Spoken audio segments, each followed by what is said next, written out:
حضرت حاجی محمد یونس صاحب کے اصال ثواب کے لیے ختم پاک میں ہم سب حاضر ہیں۔ اللہ تبارک و تعالی انہیں اپنے جوار رحمت میں جگہ عطا فرمائے، حسنات قبول فرمائے اور سیئات سے درگزر فرمائے۔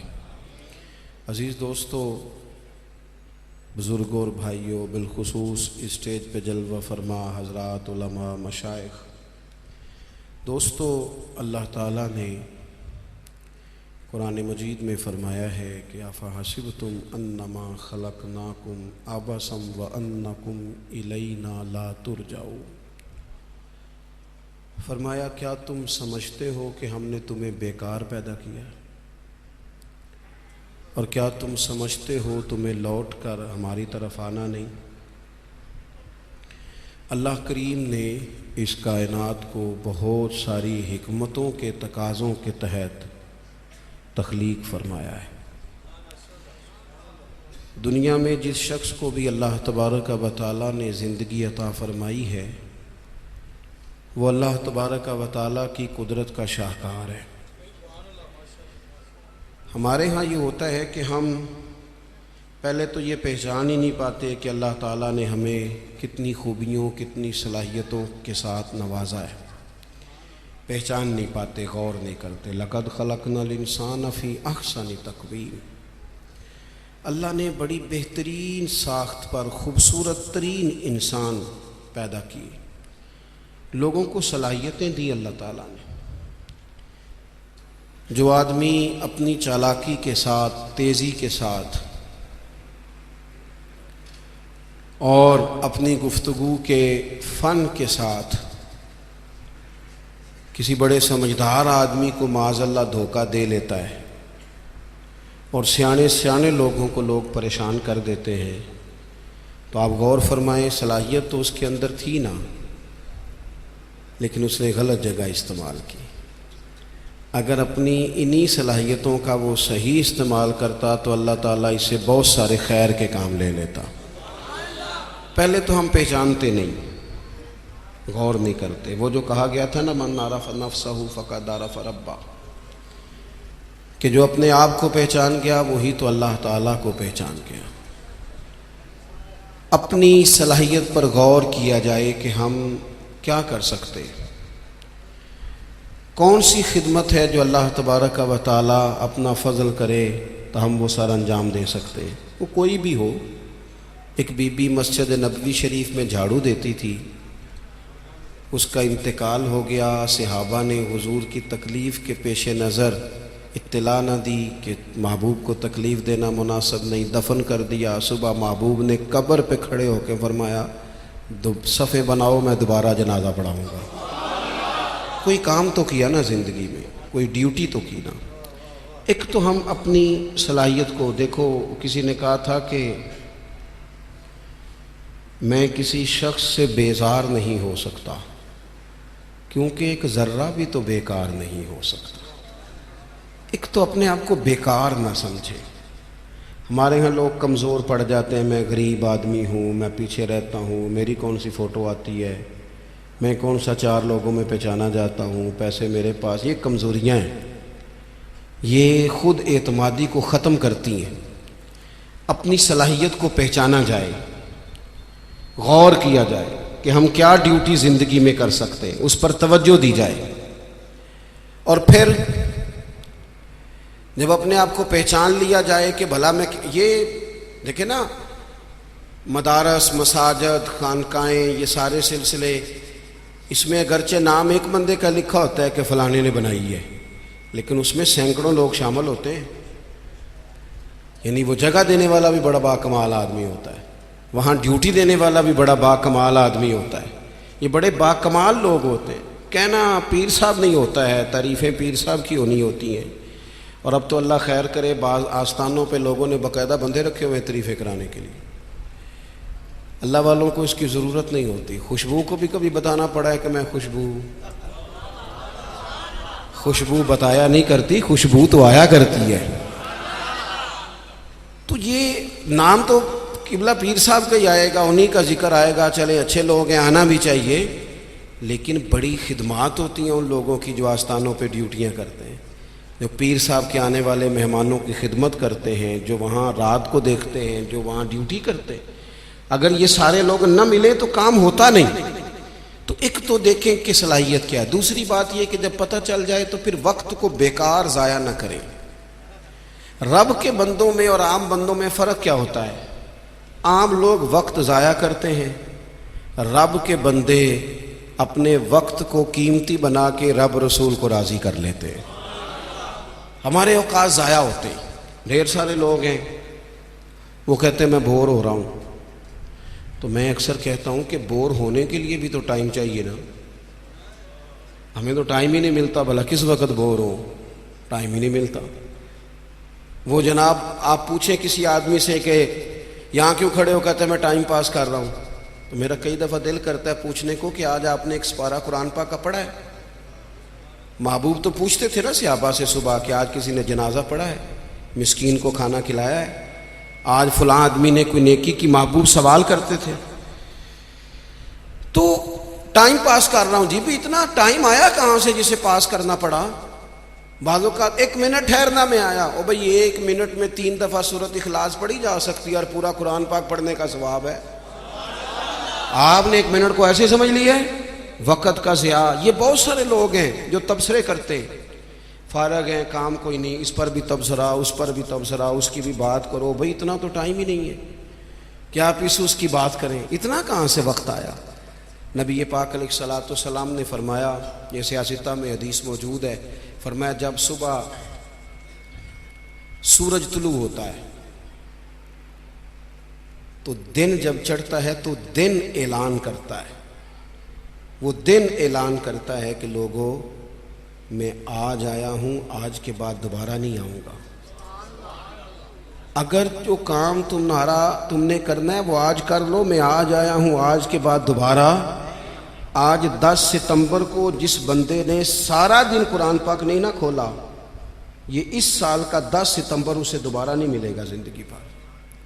جس نے آج صبح سے ایک دفعہ بھی، میں اکثر کہتا ہوں نبی پاک علیہ السلام نے سارے دن اور ساری راتیں امت کو یاد کیا، اور سارا دن ہی گزر گیا، امت نے ایک بار بھی درود و سلام نہیں پڑھا۔ سارا دن ہم نے بہت ساری خیر کر سکتے تھے، اچھا مشورہ دے سکتے تھے، کوئی بات سیکھ سکتے تھے، لیکن وقت ضائع کرتے ہیں۔ اپنے اوقات کو مرتب کریں۔ ہمارے بزرگوں کے ٹائم مرتب تھے، طے تھے۔ امام بخاری اگر ہماری طرح ہوتے تو قرآن مجید کے بعد ایک صحیح ترین کتاب ہمیں دے پاتے۔ امام مسلم کا بھی اگر وہی حال ہوتا جو آج ہمارا ہے، ڈھیروں لوگ ہیں جنہوں نے بخاری پڑھی نہیں، پوری مسلم شریف کو پڑھا نہیں، اور انہوں نے کتنی محنت کر کے احادیث پر گفتگو کر کے فرق نکال کے کہ یہ حسن ہے، یہ ضعیف ہے، یہ صحیح ہے، یہ متواتر ہے، انہوں نے ہمارے سامنے رکھی۔ اعلیٰ حضرت فاضل بریلوی نے 1000 کتاب لکھی ہے۔ کتنی؟ اور کتاب ایسی نہیں کہ وہ مطلب کانٹ چھانٹ کے کتاب بنا لی ہو، وہ جس سمت آ گئے ہیں سکے بٹھا دیے ہیں۔ کام ان لوگوں کا مرتب تھا، ان کے وقت میں برکت تھی۔ حضرت عمر بن عبدالعزیز رحمۃ اللہ علیہ سے ایک دن ان کے خادم سے آپ نے کوئی کام کہا تو کہنے لگا حضور یہ کام کل کر لیں گے، تو آپ فرمانے لگے یہ کام اگر کل کریں گے تو جو کام کل کرنے ہیں وہ کب کریں گے؟ ہمارے ڈھیر سارے لوگ ہیں جنہوں نے ابھی تک طے ہی نہیں کیا، آپ نماز نہیں پڑھتے، کہتے ہیں بس میں حج کا رہا ہوں، شروع کرنی ہے، تو اگر حج پہ نہ جا سکے خدا نخواستہ اللہ معاف کرے تو پھر نماز پڑھنی نہیں ساری عمر۔ میں وہ بچوں کی شادی کر لوں پھر میں ٹھیک ہی ہوں، تو اگر ایسا وقت آیا ہی نہ خدا نہ کرے تو پھر کیا پڑھنی نہیں؟ میں بہت سارے لوگوں سے کہتا ہوں داڑھی شریف رکھ لو، کہتے ہیں میں آج نیک نہیں، تو میں نے کہا داڑھی کی قسم ہی اٹھانی تھی، بس نیک ہونا تو رکھنی ہے، روٹی کی اٹھاؤ نا کہ جب تک نیک نہیں ہونا کھانی نہیں، یہ کرو نا بات، باقی سارے کام چل رہے اور اس پر آپ کسی کو توجہ دلائیں، بلکہ بعض نے چھوٹی رکھی بھی ہوتی ہے، تو میں کہتا ہوں چھوٹی والے کو بھی تو لوگ مولوی کہتے ہیں نا، تو اسے پوری کر، اپنی مرضی کی کیوں رکھتا ہے، رب رسول کی مرضی کی رکھ۔ کام جو کرنا ہے اسے شروع کیا جائے، جو ڈیوٹی کرنی ہے اسے، ہمارے ملک میں رواج بنا دیا گیا ہے، کام نہ کرو بیسے کرو، کام نہ کرو کیچڑ اچھالو۔ یہ دیکھو نا کتنی تکلیف ہے، سیلاب والوں کو کتنی تکلیف ہے، ہمارے وہاں دوست موجود ہیں، اپنی ہمت کے مطابق کام کر رہے ہیں، میں خود بھی وہاں حاضر ہوا تھا۔ اب وہ کہتے ہیں کہ جلدی امراض ہونے لگے،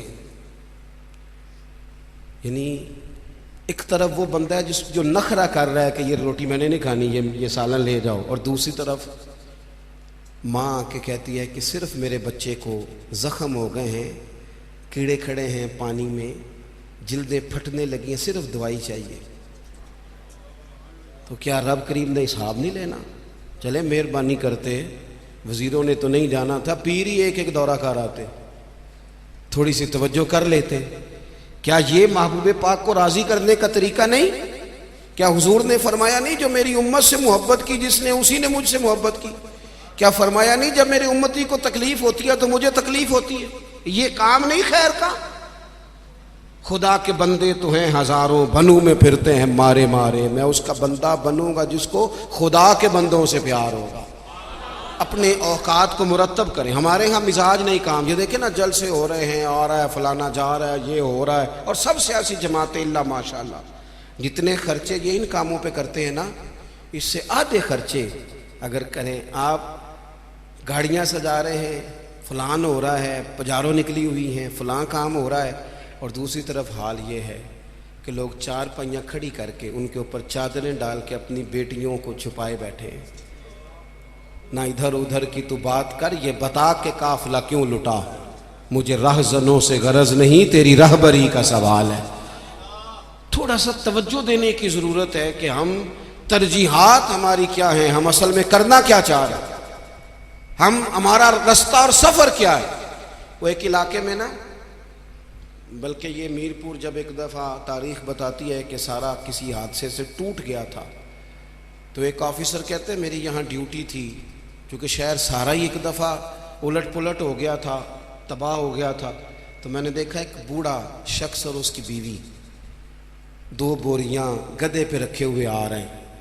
میں نے آگے بڑھ کے سلام لی، بابا جی کدھر جا رہے ہو؟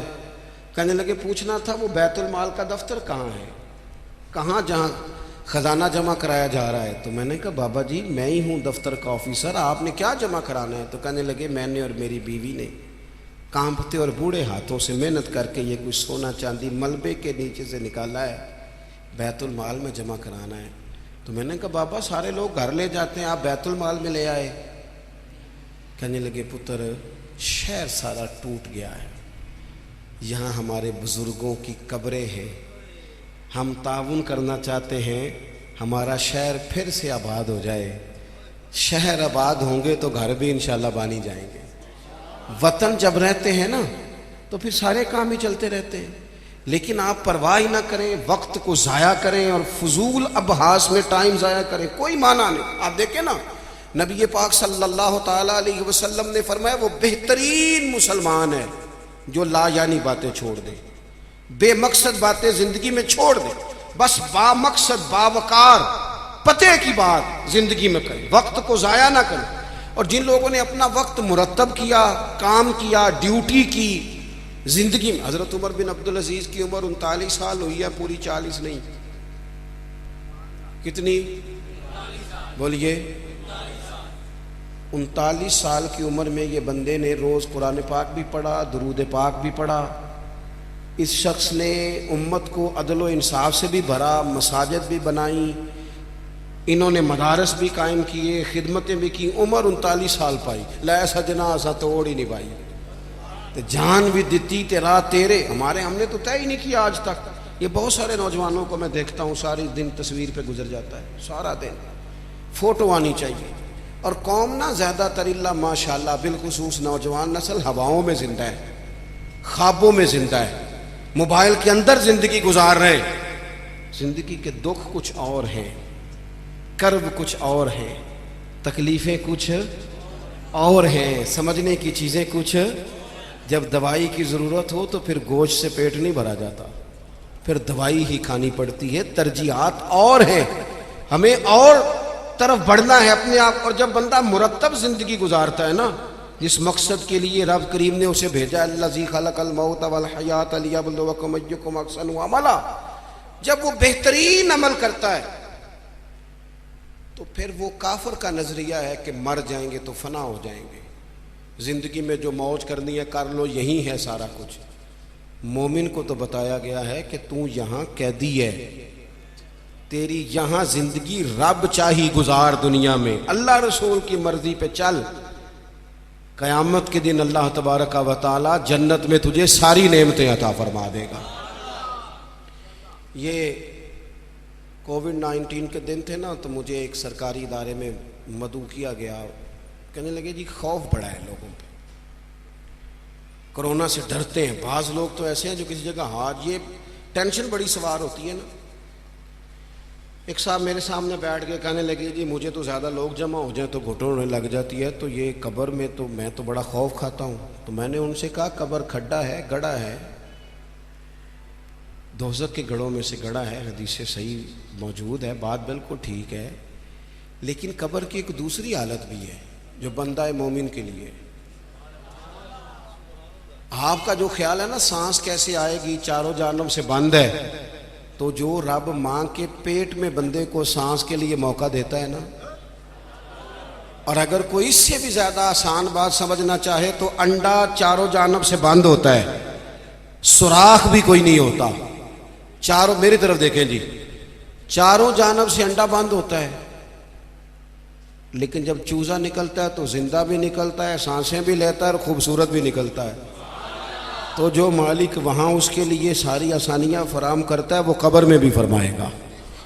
لیکن دو حالتیں ہیں نا، ایک وہ کھڈا ہے، وہ گھڑا ہے۔ دیکھیں میں نے اگر گجرانوالہ آنا ہے تو گجرانوالہ کی سڑک پہ چڑھنا چاہیے، پنڈی والی سڑک پہ تو اگر کوئی سڑک ہی اختیار کی ہو جو سیدھی کھڈے میں جاتی ہو، تو اس نے تو سڑک جان بوجھ کے اختیار کی ہے، نہ حلال حرام کی تمیز ہے، نہ بولنے میں احتیاط ہے، نہ کوئی پرواہ ہے، نہ بیٹیوں کا حق دیا ہے، نہ بہنوں کو ان کا حق دیا ہے، نہ ذمہ داریوں کا احساس کیا ہے۔ تو پھر اللہ معاف فرمائے، اس نے تو سفر ہی کھڈے کا شروع کیا۔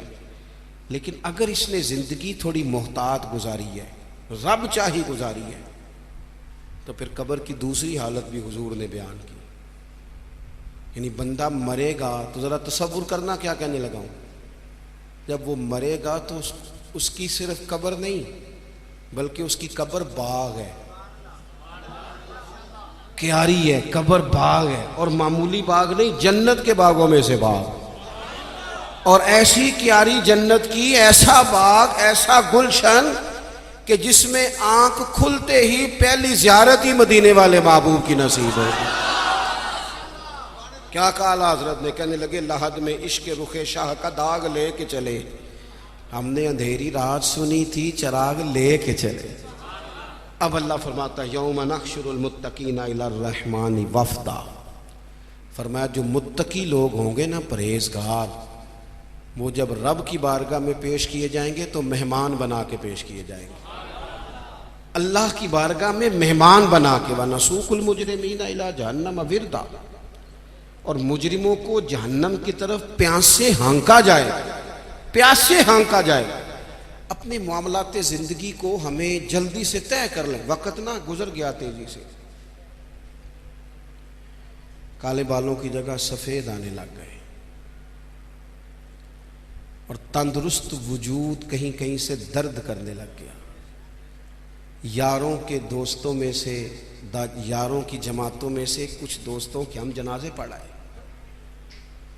وہ جنہ باجوں ایک پل نہیں سجیندے، پھر وہ شکلیں یاد نہ رہی ہیں۔ داؤد تائی رحمۃ اللہ علیہ سے ہارون رشید نے کہا تھا کہ کوئی نصیحت کر دیں، تو فرمانے لگے آپ کے والد کہاں ہیں؟ کہا قبرستان میں، دادا قبرستان میں، کہا ایک بیٹا بھی تھا قبرستان میں، بھائی قبرستان میں۔ فرمانے لگے تو نے اتنے جنازے پڑھے، ابھی بھی میں تجھے نصیحت کروں؟ تیرا کیا خیال ہے؟ وہ چلے گئے، تو نے نہیں جانا؟ او پئیاں دستیاں قبراں جنہاں تے پھول پئے، ادھروں تے کوئی نہیں جی آمدہ، ادھروں ہی لکھاں گئے۔ اپنی زندگی میں تھوڑا چیزوں کو طے کریں، بڑی ہو گئی تصویریں، بڑی ہو گئی ویڈیو، اور بڑے ہو گئے چکر، اب بڑا کچھ ہو گیا۔ اب تو بھائی کوئی اگلا کام ہو، توجہ ہے اب دوستوں کے میری بات میں، اب کچھ تھوڑی سی نا تیاری ہو۔ اور آخری بات یہ صوفیاء کرام تھے نا، ان کے مصلے آباد تھے، اللہ اللہ کرتے تھے، ہماری جان نہیں چھوٹتی۔ اب تو ڈاکٹر کہتے ہیں کہ بہت سارے لوگ چونکہ وہ زندگی موبائل پہ گزارتے ہیں تو گہری نیند سو ہی نہیں پاتے، ہر وقت توجہ کہیں اور لگی ہوئی ہوتی ہے۔ ہر وقت وہ تو سنجیدہ مطلب سو ہی نہیں پاتے، چار چار موبائل رکھیں بزنس مین صاحب نے، اللہ کسی کو کوئی بات سنا رہے ہیں، کسی کو کوئی سنا رہے ہیں، یاد ہی نہیں رہتا میں نے سویرے کیا کہا تھا۔ الجھی سی زندگی کب ہوتی ہے؟ جب بندہ مصلی پہ نہیں بیٹھتا، سارا کچھ بند کر کے جان چھڑا کے سرے رات بندہ کچھ دیر اللہ اللہ کرے، والذین یبیتون لربہم سجدا وقیاما۔ کچھ دکھ بندے کے بڑے ذاتی اور نجی ہوتے ہیں، وہ کسی کو نہیں بتائے جا سکتے، چاہتے ہوئے بھی بندہ نہیں بتا سکتا۔ ہمیں شریعت نے دعا سکھائی ہے، جو کسی سے نہیں کہہ سکتے وہ رب رسول سے کہہ دو، کھول کے کہہ دو، کرم بھی ملے گا، عزت بھی ملے گی۔ تو اپنی زندگی کے معاملات کو ترتیب دیں، بالخصوص مصلی، دعائیں، عبادتیں، اللہ سے جڑے کوئی ڈیوٹی زندگی میں کریں، لیکن خدمت کا مزاج بنائیں۔ یہ جو دوڑ دھوپ ہے نا ہماری بلا وجہ کی، اس سے باہر آئیں۔ اللہ کی بارگاہ میں دعا کرتا ہوں اللہ مرحوم بزرگوں کی بخشش فرمائے اور ہم سب کے حال پہ رحمت کی نظر فرمائے۔ آخر دعوانا الحمدللہ رب العالمین۔